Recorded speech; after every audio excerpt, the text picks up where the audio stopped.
All right, let's bring in the roundtable. Former DNC Chair Donna Brazile, Bernie Sanders' 2020 campaign manager Faz Shakir, former North Carolina Congressman Patrick McHenry, and former New Jersey Governor Chris Christie. So, Governor, let's start right there.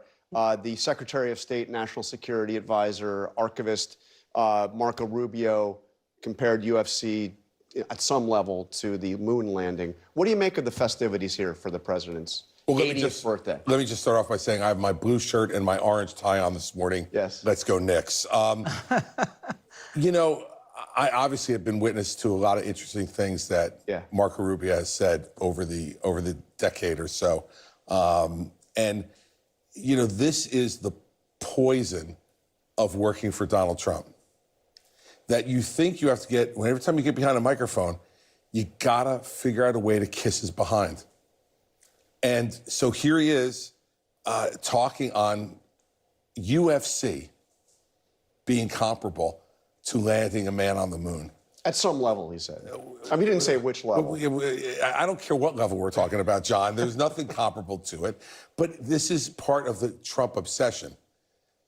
He wants, and these guys know this, and Marco knows it, anytime he can be mentioned in the same sentence with President Kennedy, his heart swells.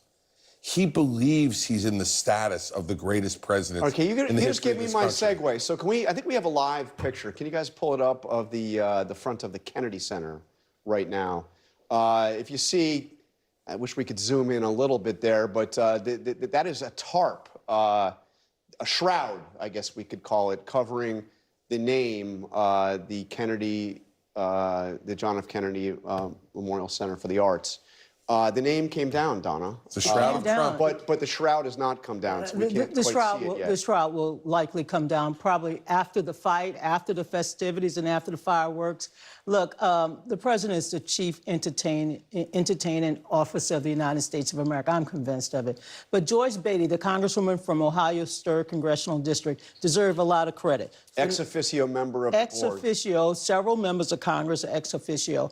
But when she was silenced or muted at a board meeting back in December held at Mar-a-Lago, she objected. She objected. They decided to silence her. So she went one step further. She went and protested, but she also filed a lawsuit. She won the legal challenge, and Joyce Beatty was there when she saw those letters come down. Now, I'm a little petty this morning.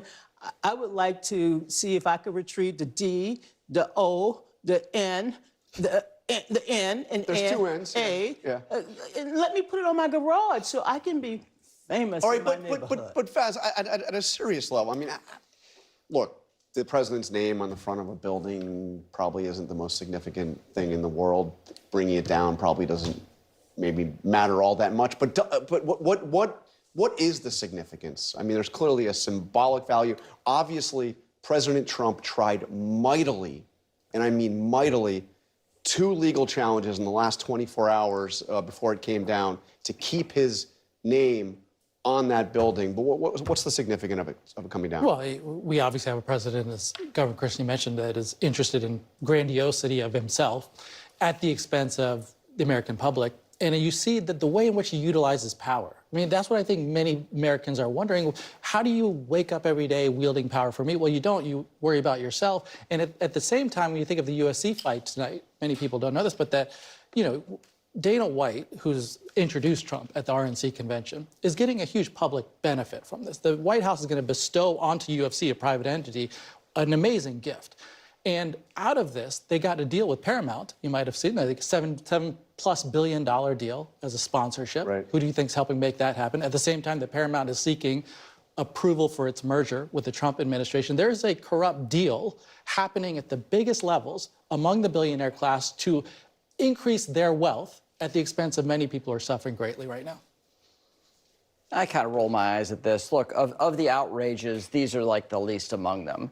As far as being upset with the administration, with the president, the American people don't care, right? The fact that we have Washington, D.C. stories that captivate the attention of the Washington press corps and tie them down rather than covering bigger issues or different issues, that is the purpose of many of these acts. What we see with UFC tonight, what we see with all the festivities here in Washington, D.C. for the 250th anniversary of America is a celebration of America and American greatness. That's what people see. And the president loves the entertainment value, exactly to Donna's point, of captivating attention in a non-political way. And that's what you see with this the major claw that is sitting on the White House lawn tonight, and the entertainment value of that. It captivates American people's attention in a way that is separate from politics. All right, let me change topics here to Todd Blanche. We saw Todd Blanche, the acting Attorney General of the United States, this week was formally nominated to become the Attorney General. So I know you have some thoughts on this, Governor Christie, but I want to play something that Blanche said just a few weeks ago that didn't get much attention. But listen to what he said about the 2020 election. There's a ton of evidence that the election was rigged. That's not something the DOJ needs to tell you about. There's been evidence about that for many, many years. What I can tell you is that we have multiple investigations going on. By the way, this is very difficult because they're very good. They're very good at hiding up misconduct and hiding what they're doing. Okay, so first of all, there isn't a ton of evidence that the 2020 election was rigged. I actually did the first interview with the guy that was Attorney General at the time, Bill Barr, after he left office, and he did look into it, and he said the exact opposite message was there's no evidence that the election was rigged. But what do you make of that, Governor Christie, that the guy that is going to be, the Senate's going to vote on, is echoing something that was shot down by Trump's former Attorney General and by many, many courts and many others that have looked into it? Well, we know famously what word Bill Barr used in the Oval Office when the president pressed him on whether there was evidence, and it was bull with the rest of the word filled in by the very blunt former Attorney General. Look, and I agree with Patrick a bit about the eye rolling on some of this entertainment stuff that Donna talked about, because this is the important stuff, okay? When you see Marco Rubio, now you see Todd Blanche, the acting Attorney General, they're all obsessed with saying things that will keep them in power. And the only way to keep themselves in power is to do and say whatever Donald Trump wants, regardless. Because Todd Blanche can't believe that the election was rigged, can he? No, but look, Todd Blanche knows one thing. He never in his wildest dreams thought he could be Attorney General of the United States. And now here he is. And there's in that power, I've been in that building a lot, John, over my career, been on the 5th floor where the Attorney General sits, looked at the portraits of all the previous Attorneys General on the walls, and it is intoxicating.